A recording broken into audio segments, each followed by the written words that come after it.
this might cause a bit of controversy among some of you folks, but the way I keep corrosion off these battery terminals, I use Vaseline, but I don't put it on it after it's together. I put the Vaseline on the electrical contact surfaces, in and out.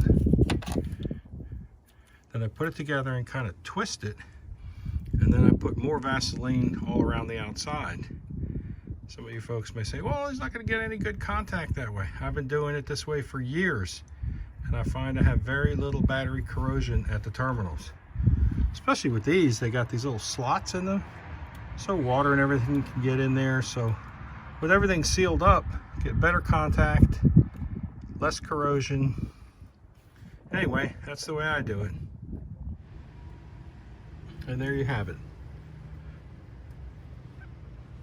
Good thing too about the Vaseline, you accidentally lean on it and get it on your clothes, it's not like it's some dark grease that's going to really stain. It's still oil, so it'll stain a bit, but anyway, it's my trick for battery terminals.